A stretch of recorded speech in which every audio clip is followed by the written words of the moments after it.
Why now, and were you pushed out by your own party? Have they forced you to do this? No, really not. In fact, there are lots of tears today, you know. No, what we saw was a coming together of all of the numbers, you know. There was a confluence of a sort of consensus building, and yes, there have been polls, but there have been different numbers earlier. But it has become clear that people want change. They want a different government. What about your riding? I mean, you're in a neck-and-neck battle in your own riding. Are you going to stay on if you win? I'm going to serve the people of Don Valley West. I said that this morning. But if you win and you're the local MPP, are you going to stay on in that riding for 4 years? I'm going to stay on. I can't, you know, I can't predict the future. Why would Liberals continue to vote for the Liberals when you have conceded defeat? Would they not then fly in droves to the NDP? Well, you know, what we know is that there are lots of people who voted Liberal who don't really want to vote NDP. You know, they want to believe that they can make a difference. They're not interested in an NDP majority any more than they're interested in a Doug Ford majority. And so this gives them the ability to say, okay, I can take a second look at this because, yeah, we do need Liberals at Queen's Park. Polls are suggesting you might not even get 8 seats, that you're going to be obliterated and not have party status. Is this a last-ditch effort to, I'm not going to be the leader, but still vote for my MPPs? It is an honest reflection of what I'm hearing. It's an honest reflection of what I believe to be the thing that can help us to get more Liberals to Queen's Park. So you think if you're out of the picture, more people will vote Liberal? Well, and I said, you know, I said in the debate, I said, I'm sorry that more people don't like me. I acknowledge that. You know, I acknowledge that for whatever reason, it makes it harder for people to vote Liberal because I'm the leader, you know? So what is that like to, like, how does, you know, that's got to be soul crushing. It's hard. And people, you know, people constantly ask me, you know, well, why? And I don't know the full answer to that. I don't know. Is it because you're a woman? Is it because you're an older woman? Is it because you're gay?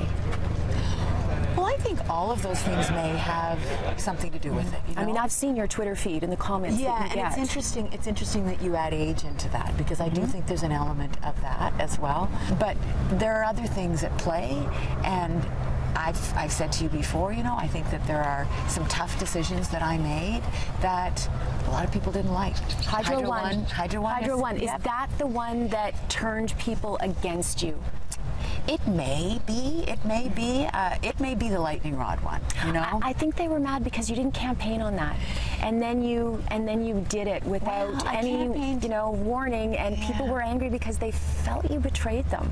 Well, and I campaigned on looking at our assets, but I didn't because we hadn't made the decision. We didn't know what we were going to do. We didn't know how we were going to get the money to build the transit and build roads and bridges, and it was after the election. I had said we were going to leverage assets. I had said that, but I hadn't been able to say, yeah, and this is what we're going to do with Hydro One. So, I mean, I'm proud of this government. I've been part of this government since day one. I'm proud of what we've done, but it's a long time, and so that was definitely that may be the #1 going in challenge. Well, you know, people say the Liberals are corrupt, that they've wasted a lot of money, that their life is not better, that their taxes are higher, and they're angry. I've never seen this much anger amongst voters in an election before, and it seems to all be targeted at you. Well, and I have to, you know, I just have to balance that with there are a lot of people who are happy. There are a lot of people who are happy that they're earning $14 an hour, who are happy that their kids are getting prescription medication, who are happy that they're going to have a better retirement. Now, that interview was done just 2 hours after Kathleen Wynne's announcement. What struck me the most was the sadness in her eyes. And it's an unprecedented political move in this province, and it changes the entire dynamic of the election. Here's political strategist Jim Warren on who it will help or hurt.